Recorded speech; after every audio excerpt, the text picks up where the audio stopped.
WNST, Towson, Baltimore, and Baltimore Positive. If you are watching out on the YouTube, and details say some of you do, you'll see that I have the sunshine over Oriole Park at Camden Yards. The sun is out, even though they're on the road this week. Adley Rutschman is here, and I have some old school sports folk involved in what we do. And I have great sponsors, but one of the things all my sponsors have in common is they probably all have an Oriole white paneled hat in their closet somewhere, even if they haven't been lately, haven't been interested lately, and we're all purpled up. Leonard Raskin, the world would believe that you're just a Raven fan, that you've never been to an Oriole game and you never had a Cal Ripken moment or an Eddie Murray moment or any of that, or Camden Yards or Memorial Stadium shed a tear. But like it does take something like a really good player coming in who may be a part of the next thing, that there can be some belief, even for people like you that follow the market and myself, who's pretty big cynic when it comes to the Orioles because I've seen their track record. But orange skies are ahead, Leonard Raskin, are they not? Amen. They're right behind you. I see it. The orange sky is gleaming. And Adley Rutschman, he's gonna. I couldn't believe it. I watched a bit of his first game there, and well, I don't think it was the first plate appearance, but the second. He's going to have to get used to this. The chant of Adley at the second at bat. That's pretty strong. That's like an Eddie. Right. That's what I'm saying. With that Eddie. And I remember back in the day, Eddie said that was unnerving sometimes. You know, like in the beginning, he didn't know how to hit when that was going on. It was in his head. Were you out there in '79? Like I was. Absolutely. And the acoustics of Memorial Stadium. Yeah. Being underneath, and I usually sat in section 10 and 11, so I wasn't underneath. I was in the gold bleacher seats in left field, above the 309, but on the fair side. We would catch home runs, not foul balls, if that matters, like above the bullpen where the big wall was. And the reverberation of that sound, I mean, the hair on the back of my neck would stand up thinking about it. It was beautiful. And Eddie, it had a thunder about it. In a way that I don't know that I've experienced anything like it. You know what I mean? At a sporting event. With Ray Lewis dancing, we've seen it all. But the Eddie chant is so different than anything else. Locked in the brain. You have an emotional response to it. That's exactly right. And now we could have the 2022 version. We got the Adley going. Adley. And then the kid rocks up, and I thought it was a double with an error. They called it a triple. Who cares what it is? Crushes the ball down the right field line and pulls into third base standing up. That was pretty impressive. It was a moment. It was great. It was his first hit. He had walked. He got on base, and then third game of the rubber match. He scores the winning run in the 11th inning. So at 8:00 at night when the game started at like lunchtime. That's right. Nothing. A little bit of Baltimore afternoon rain doesn't hurt. But it's good to see the kid, and I think stadium was let's be orange skies behind you. Stadium was half full. Wasn't half empty. It was half full. You know, you sound like an optimist all of a sudden, Mr. Stockbroker guy, Mr. Markets up, markets down. I'm always a long-term optimist. I'm always a short-term bear. Short-term cautious. If you're not cautious in the short term, you're a fool, because nobody knows the next 20% in the market, and goodness knows Adley ain't coming here to put us in the World Series by himself. But we know if it's done right, if you're invested properly, if your portfolio is structured the way it should be, this is a blip on the screen, albeit the Orioles blip's been a little longer than we would like, but hopefully in the long term. And I heard, I don't even know who our general manager is anymore. Mike Elias. Right, yes. Right. I could see him, couldn't get his name. Thank you. Says we're going to be bringing up more kids, that we're going in the right direction, that this rebuild is happening the way he expected. And you can't help but hope, and recoveries are wonderful, and World Series are better. Leonard Raskin is here. He is Raskin Global with money. I was going to say to you, handling portfolios and money and all that. Yeah. What is the pitching in a portfolio for you? The most important thing. So the The most important thing is the allocation. You have to know your risk tolerance. You have to know your time horizon, and you've got to be a long-term investor. If you need the money you're investing in 10 minutes or 10 months, you should not be an investor. You should be a saver. That money should be guaranteed safe, earning next to nothing, but who cares? Safe, can't go down. If you are an investor, you got to have a time horizon 10 years plus. When you have a 10-year plus time horizon, which for most people is not only doable, but mandatory, and that time horizon extends to the rest of your life. You're going to use this money for your kids' college, for your retirement, for your forever years, for all the things you want to do with your American dream. Then the most important thing is that you have a solid allocation between equities and fixed income, and that you rebalance those. So this is an opportunity time. If anybody out there is getting a call from their broker, their advisor, or they're calling their broker advisor, they're scared, they're nervous, they want out, and somebody's either telling you to get out or you're telling them you want out and they let you get out, fire them. That's a facilitator of bad behavior. This is the time you need to rebalance into the market. If you have fixed income, high quality, and you have equities and the market equities are down, you need to rebalance that portfolio, sell some of your fixed income, get into equities. And over the long term, equities are the greatest wealth creation tool known to mankind. You will create massive wealth because this is what buying low feels like. And when you buy low and you hold long and you rebalance, you win. And it takes massive discipline. It is the hardest thing to do, is to move the thing that you have that hasn't gone down in the face of a down market and take the stability piece and put it into the equity piece, which has just dropped 10, 20, 30%. It's the hardest thing to do, but it's the mandatory thing to do to create wealth. The only way you get the gains are to accept the losses, stay the course, keep your allocation, and keep going. If you adjust your allocation here, you blow it. This is a bad time to make moves other than rebalancing.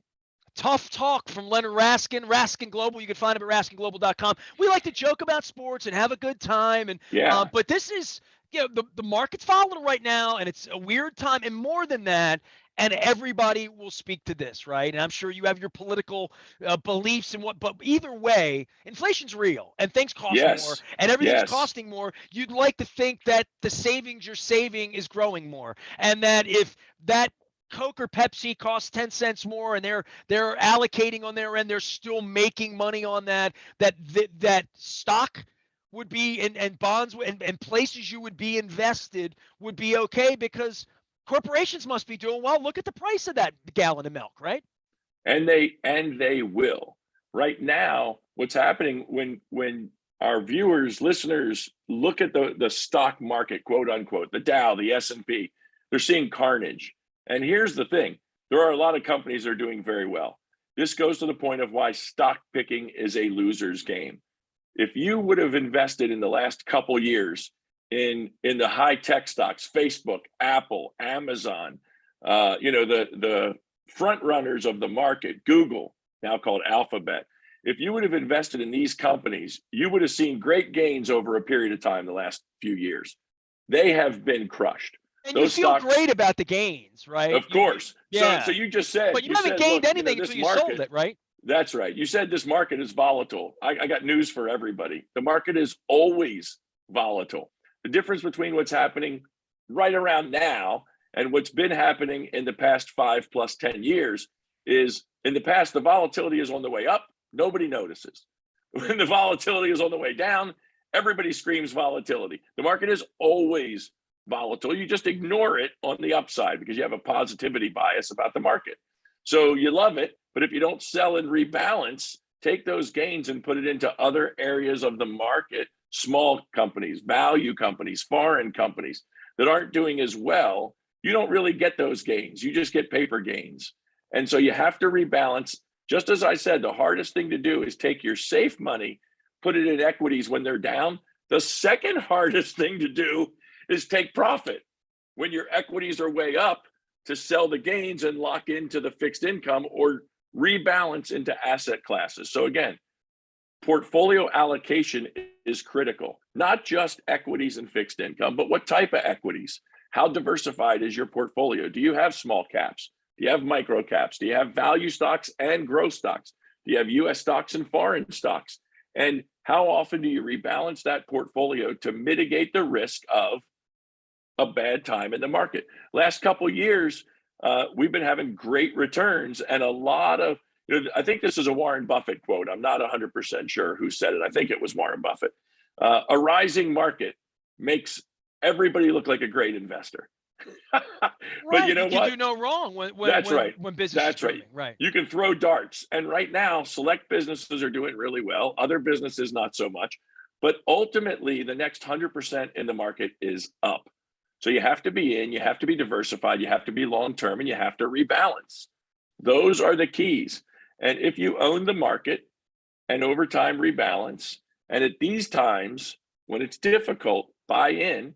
Now, could it go down further from here? Of course it could. So could I be buying in right now and watch it go further down? Yes. When that happens, you buy more because the next 100% is not down. The only way the next 100% is down is a cataclysmic, not sun over Camden Yards. It's missiles flying over places we don't want missiles flying. And if that's happening, I promise you, your portfolio is not your concern. Yeah, your coach stock won't matter at that point. Yeah, right? You're hugging your loved ones, and we see a different world. We've seen that over in Ukraine as well. Leonard Raskin is That's here. Right. I want to have a little fun with you because we talk market, we talk money, the Adley Rutschman thing. Eventually, you and I will see Adley Rutschman play, and we'll get down there. And we can talk about the controversy of the stupidity of bad business of announcing that you're bringing him up at 8 a.m. on Preakness Day. I mean, when they say to me that they're changing things, I'd be like, I saw what you did last weekend. You had the one asset you have, the one event that you get to create, the one event that you get to create that I might want to buy a ticket for. And Leonard might want to drag his wife and his kid down there, whenever it is, on a Tuesday night, a Thursday night, a Friday night. But you got to give me some advance. You got to give me a chance to get there. And they did not do that. And for that, I would say, and they did it on Preakness Day. The tail is still wagging the front of the. I have no idea, because if you own the company, if you're John Angelos, if you're Mike Elias, you get called in. You're like, look, we have one asset to maybe sell 10,000 tickets, but more than selling tickets, more than selling cotton candy, more than anything, creating some sort of vibe for the kid, creating a memory. If people really want a commemorative ticket, if it's that big a deal that you're going to do a commemorative ticket, why don't you think about when you're doing it? Because it was completely in their control. They could have announced it Thursday morning, played him Thursday night in Norfolk, given him off Friday, let him fly in on Friday, chill out. Play him on Sunday. Play him on Sunday, whenever you want. They could have done it Saturday night, although that was, we are talking about the same people who told the city and the media and the NFL, we're not going to have a celebration for the football team across the parking lot. They're the same people that make those kinds of civic decisions, they would make the same decision on rugby. So that's my two cents on that. But more importantly, the Ravens are celebrating something that's very near and dear to my heart. This is Purple Rain 1. I wrote this 21 years ago. And for ESPN and 30 for 30 to come out, you've told the story about how you weaseled your way onto a plane into Tampa, made your wife angry, but you were there in Tampa that night on January 28, 2001. And I'm going to be this week, and we'll have the aftermath of what happens at the Meyerhoff and all that. People have been asking me about my book and all that, but you are not going to the celebration at the Meyerhoff because of this British rock and roll band.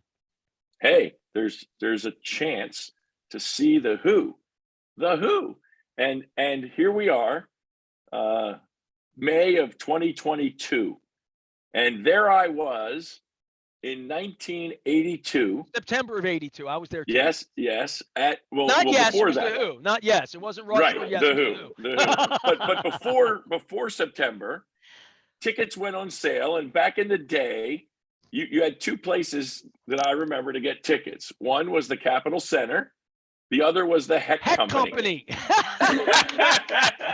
and so I had at the time, I was in high school, senior year, and I had a host of friends We were diehard Who fans, and we spread out. We went to all, like not all, but 5 heck companies. I was at Reisterstown Road when those tickets went on sale, Security and I met Richard Boulevard. Abrahams, and he'll confirm that we were there Security together. Boulevard, and I was elected to go to the Cap Center.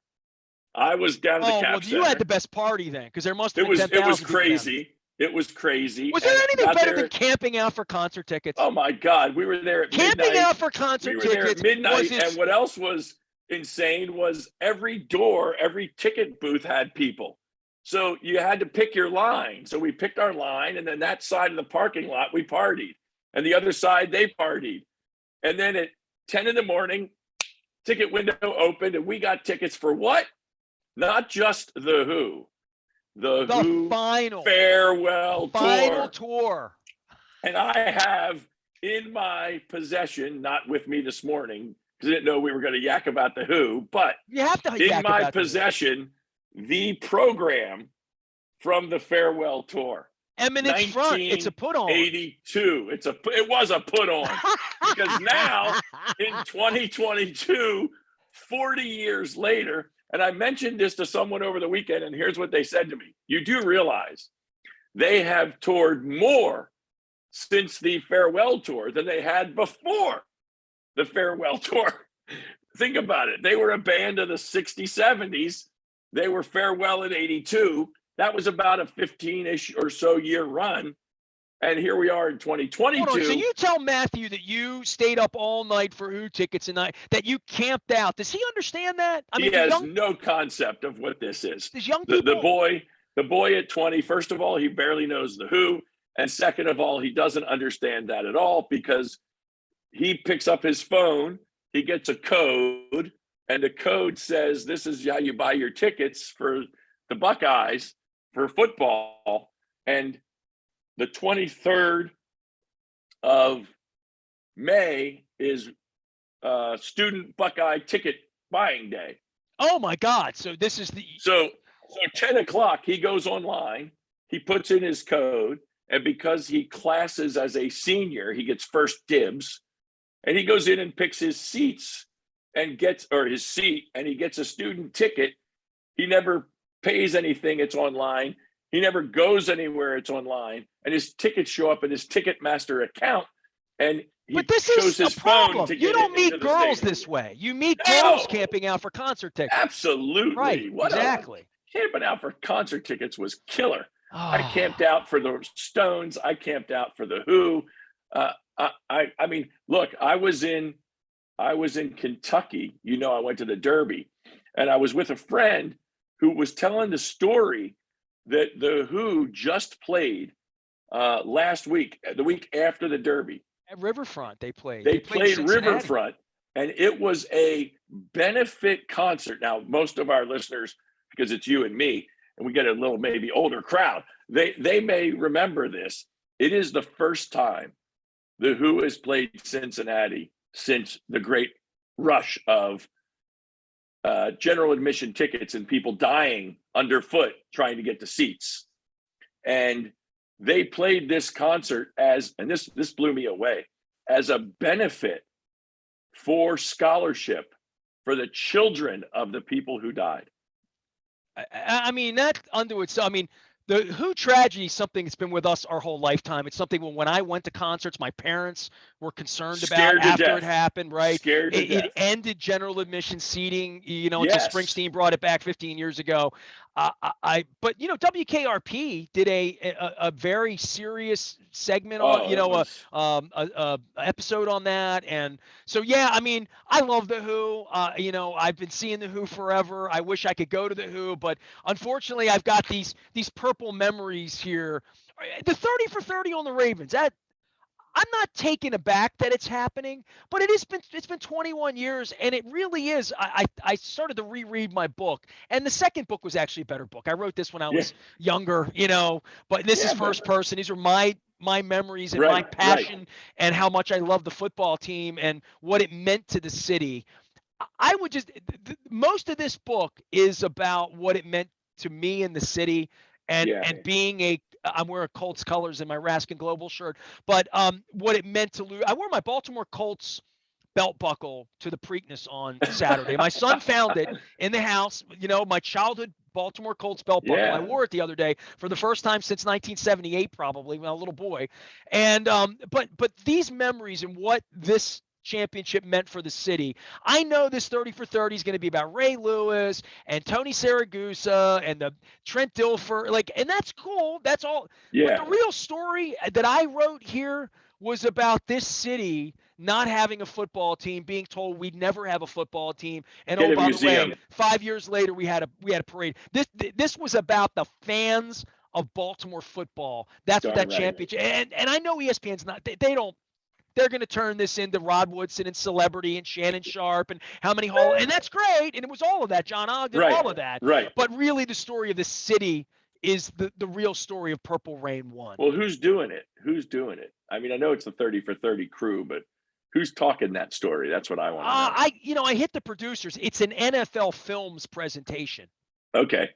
So it's going to be looked at from a football football perspective. Who's the narrator? Who's the? Well, it's not my friend Steve Sable. If it were, I'd call Steve and say, Steve, make sure you get the story right, because the story really is about fans who never thought they'd have a football team and were told forever we would never have a football team. Right. Build a museum. And 5 years later, we had the Cleveland Browns and we won a championship with Art Modell and a houndstooth. Yeah. Hey, it's awesome. And the other thing that I think is and I don't know where this falls in the lineage as well, but we won a Super Bowl here before the Colts won a Super Bowl there. Well, that's page one. That's page one. Darn right. That's in the prologue. And that's what it's all about, baby. That's what it's all about. We didn't win it with a Mayflower. We told them we were going. Well, I have a couple copies of these left that I'm selling for $20. And people have been hitting me. If they want them, let me know. I'm still very proud of the books. But it does give me a chance to sort of give it a second life. But more than that, it gives me a chance to put the ring on, go down, see where these people are in life. And I'm still pretty close with all the 35ers. I mean, of all the things that I participated in my life that still have meaning to me 21 years later, being around that team and the relationships I have with Mike Flynn and Kim Herring and Jack Del Rio and Brian Billick and Marvin Lewis and just down the line, Jamal Lewis, Peter Boulware touches base with me every once in a while.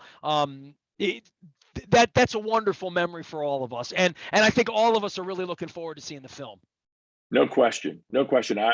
We've told this story. I remember Super Bowl night. I stayed in the stadium. Security tried to kick us out. We kept moving. We finally, late Super Bowl Sunday night, ended up near the tunnel before they threw us out. And David Modell came out with the trophy to do a WBAL home shot TV. And we were screaming. It was three of us. There were 100 people left in the stadium that security didn't get to leave. And we were screaming, and he came over and handed us up the trophy. That's my dude. That's my dude right that's there. It. That's my dude right there. What could have been better as a fan than getting to hold the trophy Super Bowl night in the stadium? And David Modell, we dropped. So Tampa, for those that have never been, it's kind of like the Raven Stadium in that the field is below the seats. So, when you're on the first row of the seats, there's about a 5-foot-ish, 4-foot drop to the field. So David Modell came over to us because we had our Ravens, everything, and we're screaming. He showed us the trophy. We're like this, like a baby. Give us the baby. He gave us the baby. We dropped a camera to him. We traded. He looks up, takes pictures of us holding the trophy, throws the camera back. We dropped the trophy back. It was what a moment. Ridiculous. And then I went out and told Jane Miller about it outside the stadium on a live shot back to Baltimore. And just this past weekend, it came up in conversation. And my wife, again, because a friend, I don't remember who it was talking about how his wedding day was just the best day of his life.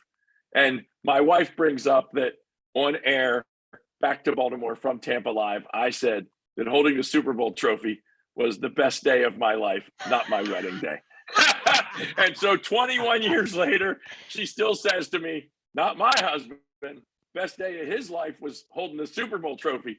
So then I had to give her a little jab because I love her. Had to give her a little jab. And I said, well, that was the best day of my life at that point. but then our son was born. So, it was after that. The boy came after. So she's now feels like she's fallen to number 3 on the scale. Super Bowl trophy number 1, son born number 2, wife number 3. Wedding day was pretty damn fabulous. Well, and you're going to miss the reunion for a Damn Who concert that you saw in 1982. 82. I've seen him a couple times since too, but you get the opportunity to see the Who. It's a nut, and I understand the set list is pretty tremendous. Sun shines, people forget, they forget they're hiding behind an eminence front. Leonard Raskin is here. He is Raskin Global. You can find him at raskinglobal.com. Going away for a couple of weeks, so we will not be conversing as often, but I hope to catch you somewhere on your trails of the American dream in Europe, having a good time, and we will see each other again before you leave. And at some point, by the time you get back here, Adley Rutschman will be going to the Hall of Fame, Len. There you go. He's gonna take us to the promised land. Hey man, do you have a copy of Purple Rain 1? If you don't, you're about to get one. I think I need a signed copy from the well, author. You know what's the most important part? My wife grabbed this one out of the out of the group in there. Oh, this isn't one of them. We had a whole bunch of them signed by Brian Billick that were on the front. I was going to open it and say Brian Billick signed. This is empty, but Brian has signed a whole bunch of them. So I have those. I need a dual signed. All right, done. Billick, I got one in the car. Billick and the author. What could be better than that? All right. Got to put that on the shelf. Put it right in the office. Right. No typos in this one because Kevin Eck edited this one. So this is better than the second one for typos. Hey, I appreciate you. Have good travels. Have a great holiday here this week. And, absolutely. And we'll keep protecting money. Leonard Raskin's at Raskin Global. He protects people's money and helps you live your American dream. He's going to be out living his summer dream here all summer long. I got my dream, eat some crab cakes. I actually had a crab cake in Annapolis at the Boatyard at my friend Dick Franio's place on Sunday. Went and saw the Bodines down there. We're going to be out all week long doing crab cakes. The Maryland Crab Cake Tour presented by the Maryland Lottery. We're going to let ourselves play Thursday at Black Swan in Harbor East. I think Jameel McLean's going to be stopping by. On Friday, we're going to be at Nick's Grandstand Grill in Timonium from 2 until 5. Holiday weekend. It's a holiday Friday. We're going to blow it out, have some fun, talk some horse racing, catch up with Tommy, and some more friends. It's all brought to you by our friends at the Maryland Lottery in conjunction with Goodwill Industries and our newest sponsor, Window Nation. We're talking 2-for-1 windows. We'll be telling you more about that around here as well. I am Nestor. We are WNST, Towson, Baltimore. AM 1570, and we never stop talking. Baltimore, positive.